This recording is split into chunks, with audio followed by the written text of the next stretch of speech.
Salut la team des joueurs, tout d'abord je vous souhaite une excellente année 2024, hein, que vos projets se réalisent, la santé, les proches, que tout se déroule au mieux, hein, pour vous et bien entendu espérons que vous soyez encore plus nombreux à nous suivre, hein, sur la chaîne Rue des Joueurs, hein. Si ce n'est pas le cas, activez la petite cloche pour recevoir toutes les vidéos notifications, hein, donc vidéo NBA, vidéo tennis, vidéo foot.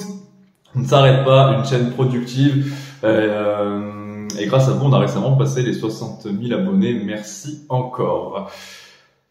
Je me présente, je m'appelle Axel, je travaille chez Rue des Joueurs donc et je vais parler avec vous de sport américain et plus précisément de NBA pour la carte de ce 1er janvier 2024 au 2 janvier 2024. Nous aurons 8 matchs au programme, j'allais dire 7 matchs, mais non, 8 matchs parce qu'il va y avoir un match à 21h et vous allez voir, il est plutôt sympa.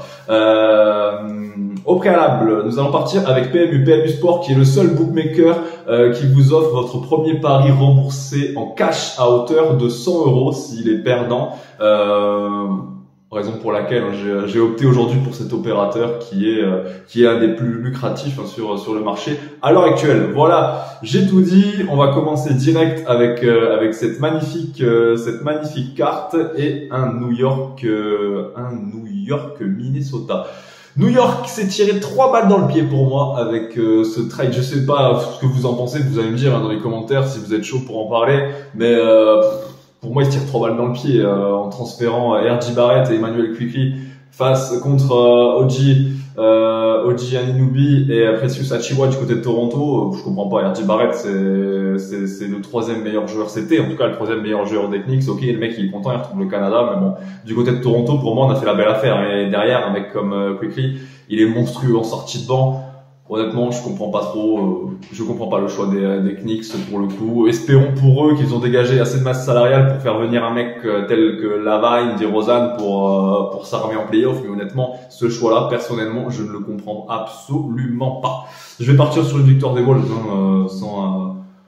j'ai envie de dire sans surprise, dans le sens où pour moi, déjà d'une part, si les mecs normalement ils devraient jouer, mais il va falloir qu'ils s'adaptent, il va falloir qu'ils s'organisent mieux. New York et du côté de Minnesota, inutile de vous rappeler que c'est une franchise qui est rodée, qui occupe la première place de la conférence Ouest avec un bilan de 24 victoires et 7 défaites. La prochaine affiche, Raptors Cavaliers, dans le même jus, hein. Les Raptors, certes, ils ont récupéré 2 très bons joueurs, mais il va falloir les adapter rapidement. Il va falloir les acclimater, ce qui n'est jamais chose aisée. Et en plus, la cote est belle du côté de Cleveland, dans la mesure où Evan Mobley et Darius Garland sont toujours forfaits et reviendront qu'au milieu du mois de janvier. Moi, je vois bien Cleveland le faire sur cette rencontre face à des Cavaliers qui, eux, pour le coup, seront pas diminués, mais il va falloir les adapter, les mecs, et ça va peut-être prendre un peu plus de temps que prévu. Rockets, Pistons, on va quand même saluer les Pistons. Bien joué, bravo, magnifique. Une victoire après 28 défaites de rang.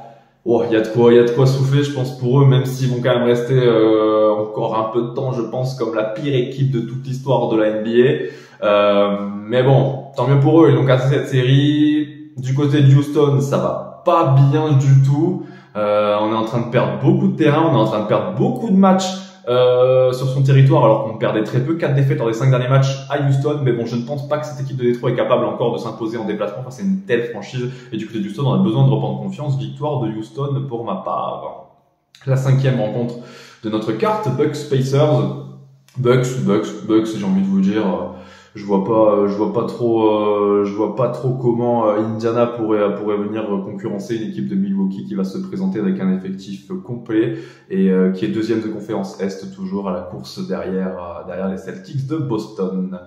Nous allons continuer avec un Nuggets Hornets. Bon, Nuggets Hornets, hein, là c'est pareil, c'est des matchs quand même où l'écart est assez grand. Je vais essayer de trouver une cote plutôt sympa, hein, plutôt que vous dire de partir sur un Denver moins 13 avec un 1,60, 1,65 à la clé. Se prendre un carton, je pense qu'ils vont se le prendre, hein, Charlotte, mais pourquoi pas retenter un Charlotte plus 106, 107,5 points qui passe régulièrement. Charlotte est nul, on le sait, ça ne montre rien cette année, mais en revanche, ça met quand même des points offensivement dans un registre où elle est plutôt cohérente, avec des mecs comme Brandon Miller, avec Terry Rozier, avec Gordon Hayward. Elle est plutôt cohérente dans ce registre, pourquoi pas continuer à insister là-dessus, dans la mesure où certains paris en plus là-dessus sont passés de manière régulière, si je ne dis pas de bêtises. Nous allons avoir un Jazz Mavericks, ensuite Jazz Mavericks qui est toujours qui est intéressant. Celui-ci il est vraiment intéressant à analyser, dans la mesure où toujours pas de Kyrie Irving ce soir, et du côté du Jazz, c'est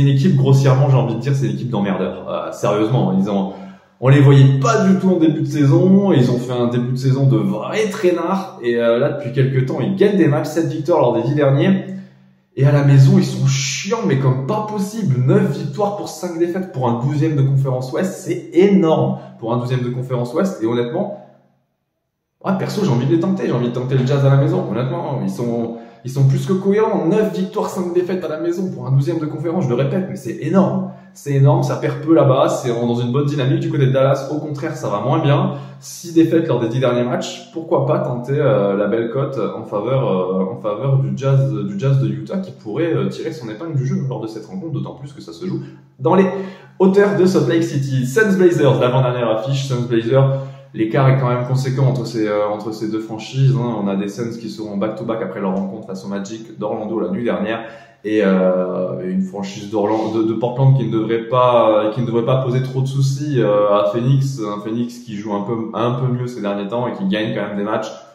J'ai envie quand même de tenter un succès des Suns. Et pareil, je vais regarder pourquoi pas la performance offensive de Portland, parce que sinon les cotes vont être ridicules. Ça va être du 1,15, 1,16 pour les Suns, c'est du 6 pour Portland.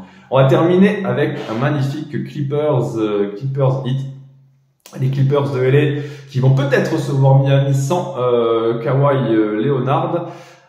Du côté de Miami, on a plusieurs cas d'incertitude, notamment Kyle Lowry, Caleb Martin, Josh Richardson et surtout Jimmy Butler qui a quitté précipitamment le terrain lors de la dernière rencontre de Miami contre le Jazz de Utah. À voir si Jimmy B va jouer, ça pourrait tout changer, mais même, j'ai envie de dire, avec Jimmy B, honnêtement, les Clippers, ça joue trop bien. Ça joue trop bien depuis l'arrivée de, on va dire 4-5 matchs après l'arrivée de James Harden, parce qu'ils avaient enchaîné les pépins au début avec James Harden, mais depuis 4-5 matchs, ça tourne bien. On retrouve une franchise en positif, 13 victoires, 4 défaites à la maison. Elle reste sur 2 victoires de rang, 8 victoires lors des 10 derniers matchs. Je vois bien les Clippers même gagner avec un petit écart aujourd'hui. Voilà, j'en ai terminé. Le temps pour moi de vous rappeler que les jeux d'argent sont interdits aux mineurs.